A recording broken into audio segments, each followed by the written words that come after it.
Hello and welcome to Care and Preservation of Photographs. My name is Bob. I'm an archivist in Milwaukee Public Library. If you have any questions about this session, feel free to email us at mplarchives@milwaukee.gov. Today we're going to talk about photographs and some basics of how to care for them based on our experiences.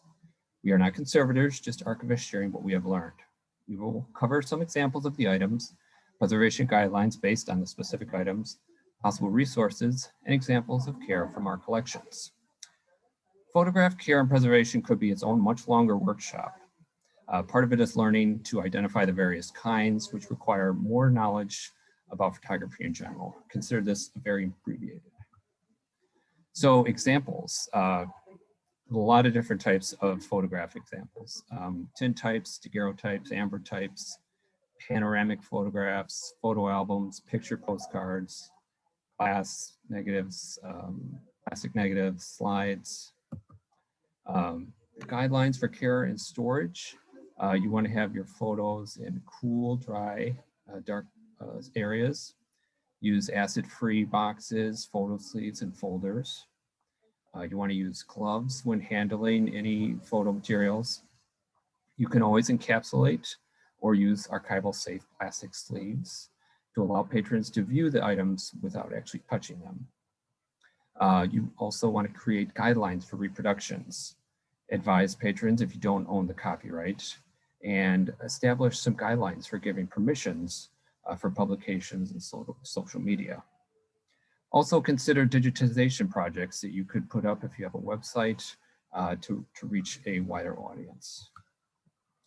So photographs, oftentimes you're going to get them, they're going to get, when you receive a gift, they might be just all stuffed in a box, but with some patience and supplies, they can be all neatly organized and identified, and you can make a finding aid.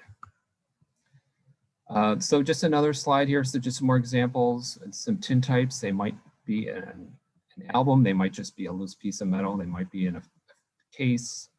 Same thing with daguerreotypes and ambrotypes, they're also in these tapes. This is a glass plate negative here, and this is just a box of some plastic safety film negatives. So nitrate film, also known as cellulose nitrate. Nitrate film is very flammable, although it's not immediately flammable. It has to be under the right conditions. It was discontinued about 1952 by Kodak. It can be photograph or motion picture film. Typically in the later years, it was only motion picture film. Kodak has a good page on handling and storage of nitrate. So you might want to take a look at that, particularly with the fire hazard that it poses. National Park Service also has a great resource page. When identifying nitrate up here, this is the edge stamping. So they put the manufacturer, it says nitrate. They also have these notches up here. They call that notch codes. So certain ones, different manufacturers use different codes.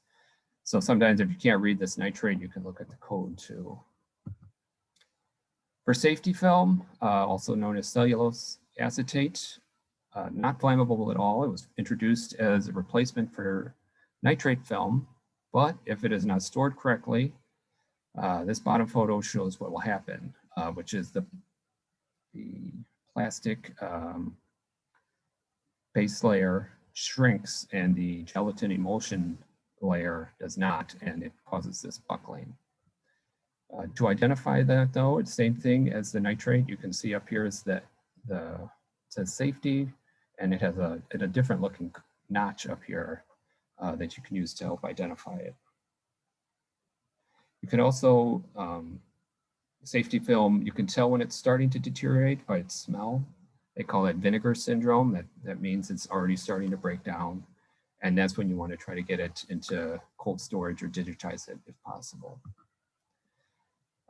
These are some panoramic photographs. They can be quite long. Store flat whenever possible to protect the image from cracking. Encapsulation can help with the protection from dirt, dust, and hands. Library of Congress has a great page on discussing the history of them. But see our ephemera and oversized materials session for more details on encapsulating materials. So encapsulation supplies, typical archival standards, safe sleeves, acid-free envelopes, acid-free folders and boxes. And for the encapsulation, you want to use polyester, polyethylene, or polypropylene. Thanks for attending.